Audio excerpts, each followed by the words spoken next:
한 해가 지날 때마다 나의 가족 사진 속 웃음은 점점 희미해져 갔다. 올해로 41세, 16년간 몸담았던 회사를 떠나 창업한 지 3년 만에 실패한 현실이 나를, 그리고 우리 가족을 짓누르고 있었다. 사업 실패는 물과 기름처럼 보이던 내 삶과 실패라는 단어를 강제로 섞어 놓았다. 현수 씨, 이번 달도 카드값이 연체됐어요. 식탁에 앉은 수진의 목소리에는 더 이상 당혹감도 없었다. 그저 지친 체념만이 묻어났다. 38세의 그녀는 최근 들어 화장기 없는 얼굴로 하루를 시작하는 날이 많아졌다. 한때는 친구들 사이에서 동안 미녀라 불리던 그녀의 얼굴에 세월의 주름이 깊게 패어가고 있었다. 알아요. 다음 주에 해결할게요. 내 목소리에는 확신이 없었다. 그리고 우리 둘 다 그 사실을 알고 있었다. 창업 자금으로 빌린 대출금 5천만 원은 이제 연체이자까지 더해져 감당하기 힘든 액수가 되어 있었다. 아파트 대출금도 3개월째 연체 중이었다. 얼마 전 은행에서 경고 전화가 왔다. 2번만 더 연체되면 경매 절차에 들어간다고. 아침 식사 테이블에 놓인 수진의 결혼 반지가 내 시선을 붙잡았다. 예전에는 늘 손가락에 끼고 다니던 그 반지를 요즘은 자주 빼놓는다. 다른 반지의 흔적처럼 우리 사이도 점점 달아가고 있었다. 우리 사이에 앉아있는 지민이는 무표정한 얼굴로 밥을 먹고 있었다. 14살 중학생인 아들은 요즘 들어 말수가 현저히 줄었다. 학원비를 못 낸다는 핑계로 학원을 그만두게 한 후부터였다. 아이가 좋아하던 로봇 프로그래밍 학원은 월 45만 원. 이제는 꿈도 꿀 수 없는 금액이 되어버렸다. 지민아, 오늘 학교 끝나고 뭐해? 아이의 반응을 끌어내려는 나의 시도는 항상 실패로 돌아갔다. 그냥요. 한마디로 대화를 차단하는 아이를 보며 가슴이 무너져 내렸다. 내 실패가 아이에게 상처를 주고 있다는 생각이 들었다. 한 달 전만 해도 아이는 프로그래밍 대회에서 상을 타겠다며 의욕에 넘쳤다. 이제 그 꿈은 아이의 서랍 속에 고이 접혀 있을 것이다. 수지는 한숨을 내쉬며 밥그릇을 내려놓았다. 그녀의 눈에는 원망이 가득했다. 그 원망이 나를 향하고 있다는 것을 모르지 않았다. 3년 전 중견기업에서 부장 자리까지 오른 내가 회사를 그만두고 IT 솔루션 사업에 뛰어들었을 때 그녀는 반대했다. 안정적인 월급쟁이 삶을 버리고 위험한 도전을 하는 것이 부담스럽다며. 하지만 나는 그녀의 만류를 뿌리치고 사업을 시작했다. 25살부터 쌓아온 경력과 인맥을 바탕으로 성공할 수 있다는 자신감이 넘쳤다. 결과는 참혹했다. 처음 2년간은 어떻게든 버텼지만 작년부터 상황이 급격히 나빠졌다. 첫 대형 계약은 무산되었고 두 번째 거래처는 중간에 부도가 났다. 3천만 원짜리 장비를 들여놓고 납품하지 못한 채 망연자실했다. 자금은 바닥났고 누적된 카드 빚은 감당하기 힘들어졌다. 나 먼저 나갈게. 수지는 접시를 싱크대에 올려놓고 가방을 들었다. 예전과 달리 다녀올게라는 인사도 없었다. 이제는 서로의 감정도 함께 연체된 상태였다. 창문으로 그녀가 아파트 단지를 빠져나가는 모습을 지켜보았다. 예전에는 늘 차로 데려다 주던 아내를 이제는 버스 정류장까지 바라보는 것이 전부였다. 차는 2달 전 팔았다. 생활비로 쓰기 위해서였지만 결국 대출이자 상환으로 사라져버렸다. 서랍을 열어 이력서를 꺼내 들었다. 41세, 창업 실패라는 경력이 새겨진 내 이력서를 받아줄 회사가 있을까? 지난 3개월간 쉰 곳이 넘는 회사에 지원했지만 돌아온 것은 거절 메일뿐이었다. 함께 일하던 친구들에게 연락해봤지만 불경기라는 핑계로 모두들 도움의 손길을 내밀지 않았다. 부엌 천장에서 물이 떨어지는 소리가 점점 커져갔다. 지난주부터 누수가 시작됐지만 수리비를 아끼기 위해 그냥 두었다. 페인트가 벗겨지고 물얼룩이 번지는 모습이 마치 우리 가정의 현재 상태를 보여주는 듯했다. 지민이가 학교에 나가고 다시 혼자 남겨진 집은 적막했다. 벽에 걸린 가족 사진을 바라보았다. 3년 전 사업을 시작하던 때의 우리는 활기차고 희망에 가득 찬 표정이었다. 수진의 눈빛은 자랑스러움으로 빛났고 지민이의 미소는 해맑았다. 지금은 그 사진 속 인물들을 낯설게 느낄 정도로 우리는 변해버렸다. 휴대폰이 울렸다. 역시나 대출 독촉이었다. 전화를 받지 않고 메시지만 확인했다. 강현수님, 대출금 상환일이 7일 경과하였습니다. 빠른 상환 부탁드립니다. 식은땀이 등을 타고 흘러내렸다. 이제는 더 이상 미룰 수 없는 상황이었다. 수진의 서랍을 열었다. 그녀의 통장을 확인하려는 목적이었다. 하지만 통장은 보이지 않았다. 대신 눈에 띈 것은 고급스러운 봉투였다. 열어보니 명품 매장의 영수증이 들어있었다. 날짜는 일주일 전, 금액은 78만 원. 우리 가정의 한 달 식비와 맞먹는 금액이었다. 도대체 어디서 이런 돈이 생긴 걸까?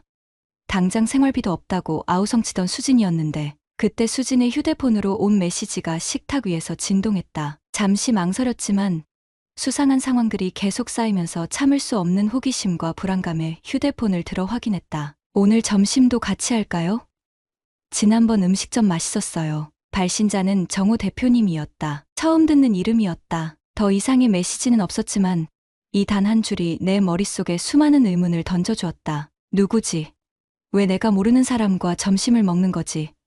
그리고 지난번은 또 언제였던 거지? 창문 밖으로 봄비가 내리기 시작했다. 빗방울이 유리창을 타고 흘러내리는 모습이 마치 내 인생처럼 느껴졌다. 이제 막 시작된 이 의심의 씨앗이 어떤 파국으로 이어질지 그때의 나는 알지 못했다. 수진의 휴대폰을 확인한 그날 이후로 잠을 이루지 못했다. 정호 대표님이라는 이름이 머릿속을 맴돌았다. 아내의 행동을 유심히 관찰하기 시작한 것도 그때부터였다. 아침마다 화장을 더 신경 쓰고 옷차림도 달라졌다. 주머니 사정이 어려운데도 새 옷을 사입은 날이 여러 번 있었다. 오늘은 좀 늦을 것 같아요. 친구들 모임이 있어서. 수진의 말에 의심이 들었지만 내색하지 않았다. 친구 모임이라면 언제부터 그렇게 자주 있었던 걸까? 예전에는 한 달에 한 번 정도였던 약속이 이제는 일주일에 2번꼴로 늘어났다. 그리고 늘 화려하게 차려입고 나갔다. 지민이가 학교에 간 후 서재에 틀어박혀 구직 사이트를 뒤적이다 문득 수진의 화장대가 눈에 들어왔다. 평소에는 열어볼 생각도 하지 않던 그곳에 손을 댔다. 서랍 깊숙한 곳에서 작은 메모장이 나왔다. 수진의 필체로 적힌 숫자들,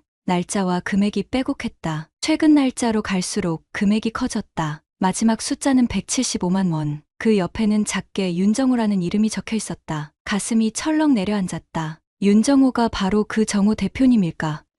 그리고 이 금액들은 무엇을 의미하는 걸까? 설마. 그런 생각이 스쳐 지나갔지만 곧바로 그것을 부정했다. 16년 함께한 아내가, 두 아이의 어머니가 그럴 리 없다고 스스로를 다독였다. 하지만 마음속 의심은 걷잡을 수 없이 커져갔다. 다음 날 아침 수진이 출근한다며 나간 뒤 그녀를 미행하기로 결심했다. 버스 정류장까지 따라갔다. 수진은 버스를 타고 역까지 갔다. 그리고 나와는 정반대 방향인 강남행 전철을 탔다. 회사가 있는 방향이 아니었다. 역 근처 카페에서 그녀를 기다리는 남자가 있었다. 40대 중반으로 보이는 그는 깔끔한 정장 차림에 고급스러운 시계를 차고 있었다. 수진은 그에게 다가가 환한 미소를 지었다. 그 미소는 최근 몇 년간 내게 보여주지 않았던 것이었다. 카페 유리창 너머로 그들을 지켜보는 내 가슴은 메아리치듯 울렸다. 남자가 그녀의 어깨에 손을 올리고 귓가에 무언가를 속삭이자 수지는 수줍은 듯 웃음을 터뜨렸다. 16년 결혼 생활 동안 수없이 봐왔던 그 웃음이 이제는 다른 남자를 향해 피어나고 있었다. 미행은 계속되었다. 그들은 고급 레스토랑으로 향했다. 점심 식사 후 남자는 백화점으로 수진을 안내했다. 그리고 명품 매장에서 가방을 사주는 모습이 보였다. 내가 한 달 월급으로도 살 수 없는 가방이었다. 남자는 카드를 꺼내 계산했고 수지는 마치 처음 연애하던 시절의 소녀처럼 기뻐했다. 집으로 돌아오는 발걸음이 무거웠다. 의심은 이제 확신이 되었다. 아내는 나를 배신하고 있었다. 고급차를 타고 명품을 선물 받으며 풍요로운 삶을 누리는 다른 세계가 그녀에게 있었다. 그 세계에서 나와 지민이는 존재하지 않는 듯했다. 그날 밤 수지는 새 가방을 숨긴 채 집에 돌아왔다. 평소와 다름없이 저녁을 차리고 지민이의 숙제를 봐주는 모습이었다. 마치 아무 일도 없었다는 듯이. 식탁에 앉은 그녀를 바라보는 내 눈빛이 달라졌음을 그녀는 알아차리지 못했다. 오늘 기분이 안 좋아 보여요. 수진의 말에 나는 고개를 저었다. 아직은 때가 아니었다. 더 많은 증거가 필요했다. 그냥 면접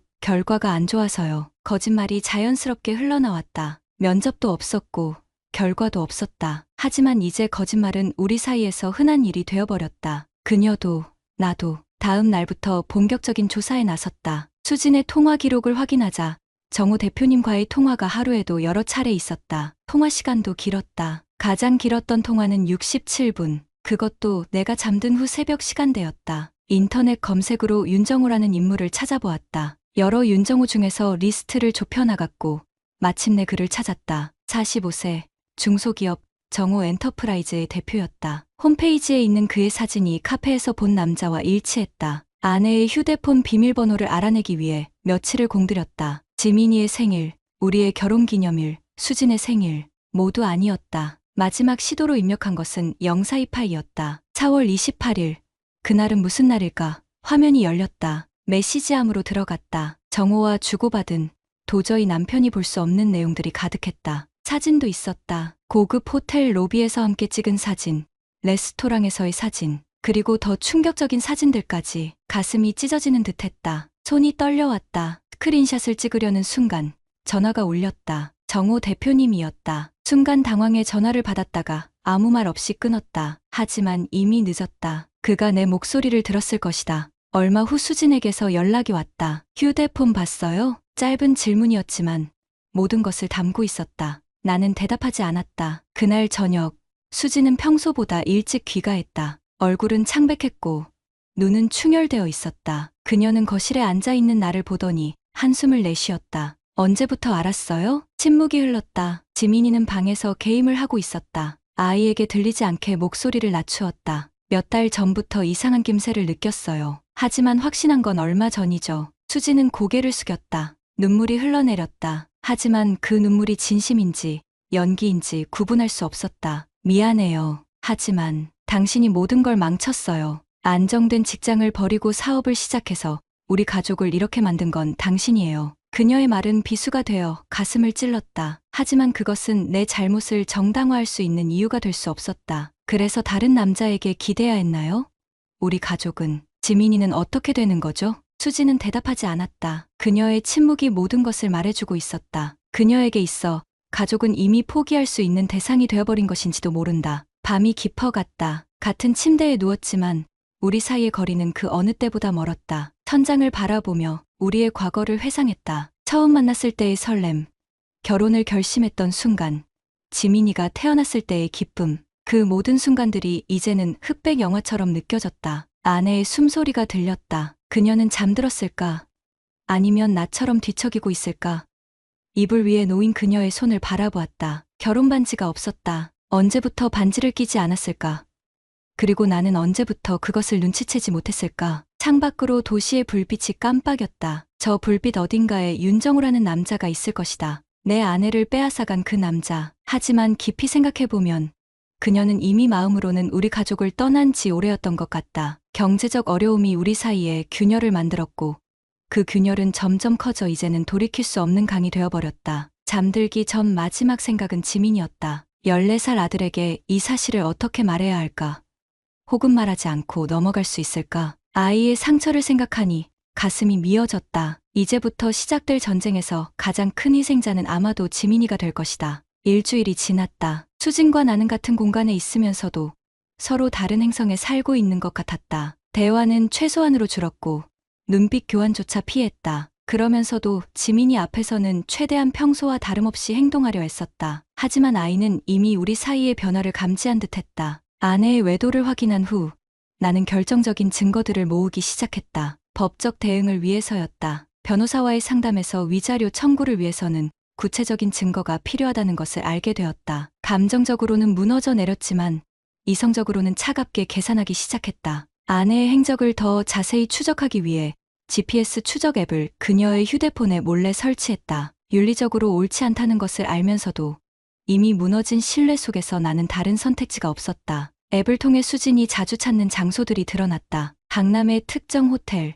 청담동의 레스토랑, 그리고 의외로 발견한 곳은 삼성동의 한 오피스텔이었다. 그곳에 윤정우가 거주하는지 아니면 다른 용도로 사용하는지는 알 수 없었다. 한 달 전부터 시작된 수진의 통장 입금 내역도 확인했다. 규칙적으로 매달 초에 200만 원씩 입금된 기록이 있었다. 발신인은 정우 엔터프라이즈였다. 그것이 급여인지 다른 명목의 돈인지는 불명확했지만 분명한 것은 수진이 나에게 이 사실을 숨겼다는 점이었다. 증거 수집 중 가장 충격적인 순간은 수진의 이메일을 확인했을 때였다. 로그인 기록이 남아있던 태블릿에서 우연히 발견한 메일함에는 윤정우와의 대화가 고스란히 남아있었다. 가슴을 찢는 내용들이었다. 현수에게는 미안하지만 그와 함께하는 미래는 더 이상 보이지 않아요. 당신과 함께라면 다시 행복해질 수 있을 것 같아요. 내 아내가 보낸 이 메시지는 한 달 전 것이었다. 윤정우의 답장은 더욱 충격적이었다. 이혼 절차가 끝나면 바로 함께할 수 있어. 현수가 사업에 실패한 것은 안타깝지만 그건 그의 선택이었어. 너와 지민이를 위한 더 나은 미래를 내가 만들어줄게. 지민이의 이름이 언급된 것에 분노가 치밀었다. 내 아들을 그들의 계획에 포함시키다니. 아이의 의사는 전혀 고려하지 않은 채 마치 물건처럼 자신들의 미래에 배치하려는 그들의 모습에 역겨움을 느꼈다. 더 많은 증거를 찾기 위해 수진의 서랍장을 다시 뒤졌다. 그곳에서 발견한 작은 상자 안에는 윤정호와 함께 찍은 사진들이 있었다. 데이트 장면, 여행 장면, 그리고 더 은밀한 순간들까지. 일부 사진 뒤에는 날짜와 장소가 적혀 있었다. 가장 오래된 사진은 6개월 전 것이었다. 내가 사업 실패로 가장 힘들어하던 그 시기에 아내는 이미 다른 남자의 품에 안겨 있었던 것이다. 법적 증거로 충분하다고 판단한 후 나는 변호사와의 면담을 잡았다. 이혼과 위자료 청구를 위한 준비였다. 변호사는 내 사례를 듣고 승소 가능성이 높다고 판단했다. 특히 상간자인 윤정호가 경제적으로 여유 있는 상황이라 위자료 청구액을 높게 잡을 수 있다고 조언했다. 그날 저녁 모든 증거를 정리하고 나서 창밖을 바라보았다. 비가 내리고 있었다. 빗방울이 유리창을 타고 흘러내리는 모습이 내 눈물처럼 느껴졌다. 16년의 결혼 생활이 이렇게 끝나는구나. 모든 기억, 함께 쌓아온 모든 것들이 한순간에 무너져 내렸다. 생각에 잠겨있던 그때 지민이가 방에서 나와 내게 다가왔다. 평소보다 창백한 얼굴이었다. 아빠, 엄마는 언제 오세요? 시계를 보니 이미 저녁 9시였다. 수지는 오후에 잠깐 나갔다 올게요라는 메시지만 남기고 나간 후 연락이 없었다. 곧 올 거야. 무슨 일 있니? 지민이는 잠시 머뭇거리더니 휴대폰을 내밀었다. 이거 반 친구가 보냈어요. 화면에는 수진과 윤정호가 함께 있는 사진이 있었다. 강남의 유명 레스토랑에서 찍힌 것 같았다. 손을 맞잡고 있는 두 사람의 모습이 선명했다. 사진 밑에는 야, 이거 너네 엄마 아냐? 라는 메시지가 따라 있었다. 순간 온몸에 피가 얼어붙는 것 같았다. 내가 알게 된 것도 충격적이었지만 이제 지민이까지 이 끔찍한 상황에 노출된 것이다. 아이의 눈에는 혼란과 배신감이 가득했다. 아빠, 엄마가 저 아저씨랑 사귀는 거예요? 단순한 질문이었지만 그 무게는 산보다 무거웠다. 어떻게 대답해야 할지 망설였다. 거짓말을 하자니 이미 지민이는 진실의 일부를 알고 있었고 모든 것을 말하자니 14살 아이에게 너무 잔인한 진실이었다. 지민아, 어른들 사이에 좀 복잡한 일이 있단다. 엄마와 아빠가 지금 여러 가지로 어려운 시간을 보내고 있어. 지민이의 눈에 눈물이 고였다. 엄마가 우리 떠나는 거죠? 저 아저씨랑 살려고. 말을 잇지 못하고 아이는 흐느꼈다. 그 모습에 가슴이 찢어지는 듯했다. 내 실패가 가족을, 특히 아무 잘못 없는 아이에게까지 이런 상처를 준다는 사실이 나를 더욱 무겁게 짓눌렀다. 지민이를 안아주었다. 어깨가 가늘게 떨렸다. 아이의 등을 쓰다듬으며 위로의 말을 건네고 싶었지만 내 입에서는 아무 말도 나오지 않았다. 나 역시 위로가 필요한 상처 입은 사람이었기 때문이다. 자정이 지나서야 수진이 돌아왔다. 그녀는 현관문을 열자마자 거실에 앉아있는 나와 지민이를 보고 얼어붙은 듯 서 있었다. 아마도 이미 지민이가 알고 있다는 사실을 직감했을 것이다. 침묵이 방 안을 가득 채웠다. 지민이가 먼저 입을 열었다. 엄마, 그 아저씨는 누구예요? 수진의 얼굴에서 핏기가 가셨다. 그녀는 입을 열려다 말았다. 무슨 말을 해야 할지 몰라 하는 듯했다. 지민아, 내 방으로 가렴. 엄마랑 아빠가 이야기할 게 있어. 내 말에 지민이는 잠시 망설이다가 자리에서 일어났다. 그러나 문득 돌아서서 수진을 똑바로 쳐다보았다. 엄마가 우리 버리는 거죠? 그 아저씨가 더 좋은가 봐요. 아이의 목소리가 떨렸다. 수진은 무언가 말하려 했지만 지민이는 이미 자기 방으로 뛰어들어가 문을 세게 닫았다. 그렇게 모든 것이 무너져 내렸다. 그날 밤 우리는 더 이상 하나의 가족이 아니었다. 수진은 결국 모든 것을 인정했다. 윤정호와의 관계, 그와 함께할 계획, 그리고 나와 지민이를 떠나겠다는 결심까지. 죄송해요. 하지만 더 이상 당신과는 함께할 수 없어요. 정우 씨는 내게 새로운 시작을 줄 수 있어요. 그녀의 말에 나는 냉소적으로 웃었다. 새로운 시작. 그래. 당신에게는 새로운 시작일지 모르지만 내게는 끝이고 지민이에게는 트라우마가 될 거예요. 수지는 고개를 숙였다. 진정한 후회인지 아니면 단지 상황이 불편해서인지 구분하기 어려웠다. 그날 이후 우리 집에는 전쟁이 시작되었다. 법적 공방, 재산 분할 논의, 그리고 무엇보다 지민이의 양육권을 둘러싼 치열한 싸움이 이어졌다. 한 가정의 붕괴는 이렇게 시작되었다. 그리고 그 여파는 앞으로 우리 모두의 삶을 계속해서 흔들어 놓을 것이다. 이혼 소송이 시작된 지 2달이 지났다. 법원 복도를 오가는 발걸음이 이제는 익숙해졌다. 처음에는 희미한 희망이 있었다. 어쩌면 수진이 마음을 돌릴지도 모른다는. 하지만 첫 조정기일에 그녀가 윤정호와 함께 나타났을 때 모든 희망은 산산이 부서졌다. 그들은 당당했고 나는 패배자였다. 아내의 변호사는 노련한 이혼 전문가였다. 윤정호의 돈으로 고용한 듯했다. 첫 발언부터 그녀는 공격적이었다. 의뢰인인 오수진 씨는 피고의 무책임한 사업 실패로 극심한 경제적, 정신적 고통을 겪었습니다. 이 점이 혼인 파탄의 주된 원인임을 주장합니다. 그녀의 말에 법정이 흔들리는 듯했다. 나의 실패가 이 모든 사태의 원인이라는 프레임을 씌우려는 의도였다. 다행히 내 변호사는 차분하게 반박했다. 피고의 사업 실패는 불가항력적 상황이었으며 원고는 그 어려움 속에서 배우자로서의 의무를 저버리고 외도를 시작했습니다. 증거를 제출하겠습니다. 증거로 제출한 문서들은 윤정호와 수진의 관계를 명백히 보여주는 것들이었다. 호텔 영수증, 메시지 내용, 사진들. 조정위원의 표정이 굳어졌다. 법적으로는 유리한 고지를 점한 듯했지만 마음은 여전히 무너져 내린 상태였다. 수진과 마주칠 때마다 가슴이 아팠다. 한때는 내 전부였던 그녀가 이제는 낯선 사람이 되어 있었다. 더 견디기 힘든 것은 지민이의 상태였다. 아이는 학교에 가기를 거부했고 방에 틀어박혀 개인만 했다. 학교 상담 교사에게 연락이 왔다. 지민이가 수업 시간에 갑자기 울음을 터뜨렸다고 했다. 변호사의 조언에 따라 지민이를 정신과 상담에 데려갔다.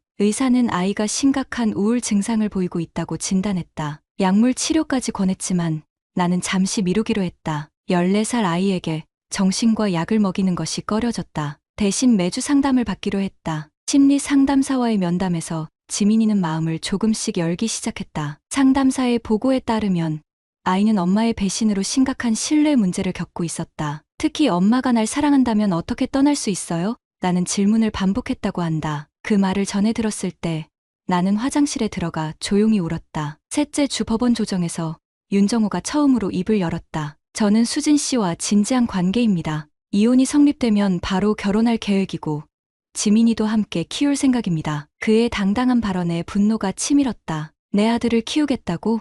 어떤 자격으로? 법정 예절을 지키느라 참았지만 주먹은 저절로 꽉 쥐어졌다. 변호사가 내 상태를 눈치채고 나서야 진정할 수 있었다. 그는 귓속말로 감정을 드러내지 말라고 조언했다. 이성적으로 대응해야 유리하다고. 지민이의 양육권은 포기할 수 없습니다. 짧지만 단호한 내 발언에 수진이 처음으로 감정을 드러냈다. 저도 엄마예요. 지민이를 빼앗기지 않을 거예요. 빼앗기지 않는다고? 아이를 물건처럼 여기는 그녀의 말에 역겨움이 느껴졌다. 정작 먼저 떠나려는 건 그녀였는데 조정은 결국 결렬되었다. 양육권 문제로 합의점을 찾지 못했다. 다음 단계는 정식 재판이었다. 더 긴 시간이 필요했고 더 많은 비용이 들 것이다. 하지만 지민이를 지키기 위해서라면 무엇이든 할 준비가 되어 있었다. 법원을 나서는 길에 우연히 윤정호와 마주쳤다. 수지는 화장실에 간 상태였다. 우리 둘만 남겨진 공간에서 그가 먼저 말을 걸었다. 강현수 씨, 무의미한 싸움을 길게 끌지 맙시다. 당신도 알잖아요. 결국 지는 건 당신이라는 걸. 그의 말투에는 자신감과 우월감이 가득했다. 나보다 더 좋은 변호사, 더 많은 돈, 그리고 무엇보다 수진의 마음까지 가진 그는 이미 승자의 위치에 있다고 생각하는 듯했다. 제 아들은 돈으로 살 수 없습니다. 차갑게 대답했지만 그는 비웃기만 했다. 돈으로 살 수 없는 건 없어요. 특히 요즘 같은 세상에서는. 그의 말에 주먹이 날아갈 뻔했다. 그러나 그런 행동은 결국 내게 불리하게 작용할 것이라는 생각에 겨우 참았다. 하지만 그날 밤 베개를 쥐고 몇 번이나 벽을 내리쳤다. 내가 할 수 있는 분노 표출은 그것뿐이었다. 넷째 주가 되었을 때 예상치 못한 일이 벌어졌다. 수진이 단독으로 나를 만나자고 했다. 카페에서 마주한 그녀는 평소와 달리 화장기 없는 얼굴이었다. 그녀의 눈은 지쳐 보였다. 지민이가 정신과 상담을 받고 있다고요? 그녀의 질문에 고개를 끄덕였다. 지민이의 상태를 알리지 않은 것은 의도적이었다. 그녀가 신경 쓸 것이라 생각지 않았기 때문이다. 선생님께서 연락하셨어요. 지민이가 학교에서 자해 시도를 했대요. 그 말에 심장이 멎는 듯했다. 자해라니? 아이가 그런 극단적인 행동을 어떻게 내가 몰랐을까? 자책감이 밀려왔다. 어떻게 된 거죠? 수지는 눈물을 참으며 말을 이었다. 손목을 긁었대요. 다행히 약해요. 하지만 의도는. 말을 잇지 못하고 그녀는 눈물을 흘렸다. 그 순간 윤정호와 함께 있는 당당한 모습은 온데간데 없고 그저 아이를 걱정하는 평범한 어머니의 모습이었다. 당신이 무슨 자격으로 울어요? 지민이를 버리려는 건 당신이잖아요. 참았던 분노가 터져나왔다. 그녀는 고개를 숙였다. 그게 바꾸고 싶어요. 갑작스러운 그녀의 말에 의아했다. 무슨 뜻이죠? 수지는 한참을 침묵하다 입을 열었다. 지민이를 당신에게 맡길게요. 양육권을 포기할게요. 예상치 못한 제안이었다. 그 이유가 궁금했다. 윤정호가 지민이는 원하지 않는다고 했나요? 그녀는 미소를 지었다. 쓸쓸한 미소였다. 정호 씨는 제가 생각했던 사람이 아니었어요. 자세한 이야기는 듣지 않았다. 하지만 어렴풋이 짐작할 수 있었다. 화려한 겉모습 뒤에 숨겨진 윤정호의 실체를 그녀가 뒤늦게 깨달은 것이리라. 그래도 당신과의 이혼은 변함없어요. 그건 이미 결정한 일이니까요. 그녀의 말에 쓴웃음이 나왔다. 마음 한구석에서는 그녀가 돌아오길 바라는 마음이 있었다. 지민이를 위해서라도. 하지만 이미 깨어진 신뢰는 회복되지 않을 것이다. 다음 날 법원에서 수지는 예고대로 양육권을 포기했다. 윤정호는 법정에 나타나지 않았다. 재판 절차는 빠르게 진행되었고 최종 이혼 판결이 내려졌다. 16년의 결혼 생활이 한 장의 서류로 정리되는 순간이었다. 법원을 나서는 수진의 뒷모습을 바라보았다. 한때 사랑했던 여인, 내 아들의 어머니, 그리고 이제는 남이 된 사람. 그녀가 어떤 미래를 선택할지, 윤정호와 계속 함께할지는 알 수 없었다. 그리고 더 이상 내 관심사도 아니었다. 중요한 것은 지민이었다. 아이를 보호하고 상처를 치유하고 새로운 삶을 시작하는 것. 그것이 이제 내 유일한 목표가 되었다. 법원 계단을 내려가며 휴대폰이 울렸다. 지민이의 담임 선생님이었다. 아이가 오늘도 학교에 오지 않았다고 했다. 가슴이 철렁 내려앉았다. 집으로 달려가는 내 마음은 이미 최악의 상황을 그리고 있었다. 집으로 달려가는 길, 마음은 이미 최악의 상황을 그리고 있었다. 지민이가 무슨 짓을 저지르지는 않았을까? 손이 떨려 현관 비밀번호를 3번이나 다시 눌러야 했다. 문이 열리자마자 아들의 이름을 불렀다. 대답이 없었다. 방문을 벌컥 열었을 때 지민이는 침대에 누워 천장을 바라보고 있었다. 살아있다는 안도감에 무릎이 꺾였다. 아이는 내 존재를 인식하고도 반응하지 않았다. 손목에 감긴 붕대가 눈에 들어왔다. 학교에서 있었던 자해 시도의 흔적이었다. 지민아, 침대 옆에 앉아 아이의 손을 잡았다. 차가웠다. 생기가 없었다. 엄마는 정말 안 돌아와요? 아이의 목소리가 흔들렸다. 그 질문 앞에서 무슨 말을 해야 할지 망설였다. 거짓말을 할 수는 없었다. 엄마는 다른 길을 선택했어. 하지만 너를 사랑하는 마음은 변함없을 거야. 마지막 문장이 얼마나 공허하게 들릴지 알면서도 그 말밖에 떠오르지 않았다. 지민이는 고개를 돌려 창밖을 바라보았다. 눈물이 뺨을 타고 흘러내렸다. 거짓말이에요. 엄마가 날 사랑했다면 떠나지 않았을 거예요. 논리적이고 명확한 아이의 판단에 반박할 말이 없었다. 그저 아이의 손을 더 단단히 잡을 뿐이었다. 그날부터 우리는 새로운 일상을 시작했다. 아침에 일어나 지민이의 아침 식사를 준비하고 학교에 보내고 직장을 구하기 위해 이력서를 쓰고 저녁에는 아이를 위한 요리를 하고 처음에는 어색했지만 점차 익숙해졌다. 이혼 후 첫 달, 법원의 판결대로 수지는 위자료를 지불했다. 예상보다 많은 금액이었다. 아마도 윤정호의 도움이 있었을 것이다. 그 돈으로 밀린 아파트 대출을 일부 갚고 나머지는 지민이의 치료비와 학비로 저축해두었다. 놀랍게도 얼마 후 작은 IT 업체에서 연락이 왔다. 면접 제안이었다. 급여는 예전 직장보다 낮았지만 안정적인 일자리라는 것만으로도 감사했다. 첫 월급을 받던 날, 그 기쁨은 이루 말할 수 없었다. 지민이에게 곧장 연락해 외식을 약속했다. 레스토랑에서 처음으로 아이의 웃음을 다시 보았다. 희미했지만 분명한 웃음이었다. 그 순간 다짐했다. 어떤 일이 있어도 아이를 지키리라. 수진이 버린 것을 내가 2배로 채우리라. 정신과 치료는 계속되었다. 의사는 지민이가 조금씩 나아지고 있다고 했다. 자해 충동도 줄었고 학교 출석도 안정되었다. 무엇보다 아버지인 내게 마음을 열기 시작했다는 점이 가장 큰 발전이었다. 그러나 완전한 회복까지는 아직 멀었다. 특히 지민이는 여성에 대한 불신이 강해졌다. 학교에서 여자 선생님들을 피하고 여자 친구들과 대화하는 것도 꺼렸다. 상담사는 이것이 어머니의 배신으로 인한 트라우마라고 설명했다. 치유하는 데 시간이 필요하다고. 수진에게서는 연락이 없었다. 다만 지민이의 생일에 선물 상자가 배달되었다. 카드에는 미안하다는 짧은 문장만 적혀 있었다. 지민이는 그 선물을 열어보지도 않고 옷장 구석에 던져두었다. 이혼 후 6개월이 지난 어느 날 뜻밖의 소식을 들었다. 윤정호의 회사가 부도 위기에 처했다는 것이다. 지인을 통해 전해 들은 소식이었다. 그가 몇몇 투자에 실패하고 회사 자금을 유용한 혐의로 조사를 받고 있다고 했다. 솔직히 그 소식에 기쁨을 느꼈다. 후회스러운 마음이지만 내 가정을 무너뜨린 그가 망하기를 바랐다. 이것이 응징이라면 나는 그것을 환영했다. 그로부터 몇 주 후 골목길에서 우연히 수진과 마주쳤다. 한때 아름답고 자신감 넘치던 그녀는 초췌한 모습이었다. 화장기 없는 얼굴, 구겨진 옷, 그리고 불안한 눈빛. 그녀는 나를 보고 멈춰섰다. 지민이는 어때요? 오랜만에 듣는 그녀의 목소리가 낯설었다. 많이 나아졌어요. 학교도 잘 다니고 요즘은 로봇 동아리에도 가입했어요. 그녀의 눈에 눈물이 고였다. 그래요. 다행이네요. 침묵이 흘렀다. 묻고 싶은 것이 많았지만 이미 지나간 일을 다시 들춰봐야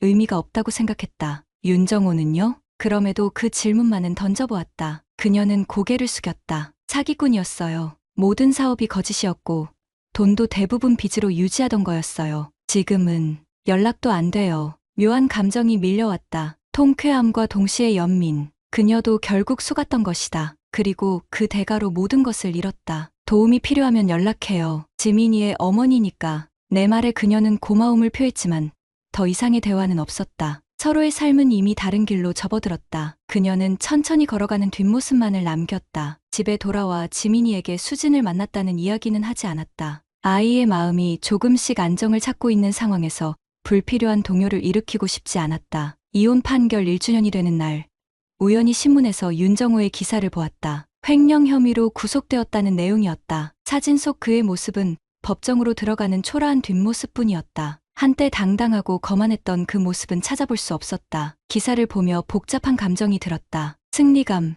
통쾌함, 그리고 동시에 공허함. 그가 망했다고 해서 깨진 내 가정이 회복되는 것은 아니었다. 지민이의 상처가 치유되는 것도 아니었다. 그날 밤 일기를 쓰기 시작했다. 이것이 내 마음의 치유 과정이라고 생각했다. 분노와 복수심을 글로 풀어내면서 점차 그것에서 자유로워지기를 바랐다. 오늘 윤정호가 구속되었다. 한때는 그가 파멸하기를 간절히 바랐지만 지금은 그저 공허함만 남았다. 복수는 달콤하지 않다. 중요한 것은 지민이와 나의 새로운 시작이다. 일기의 마지막 문장은 내가 나아가야 할 방향을 알려주었다. 과거에 집착하는 것이 아니라 새로운 미래를 만들어가는 것. 그것이 진정한 승리일 것이다. 이혼 후 1년 6개월이 지난 어느 날, 지민이가 처음으로 수진에 대해 물었다. 아빠, 엄마 만나도 돼요? 예상치 못한 질문이었다. 그동안 지민이는 어머니에 관한 이야기를 철저히 피해왔다. 물론이지. 엄마도 너를 보고 싶어 할 거야. 아이의 눈에 담긴 복잡한 감정이 보였다. 분노,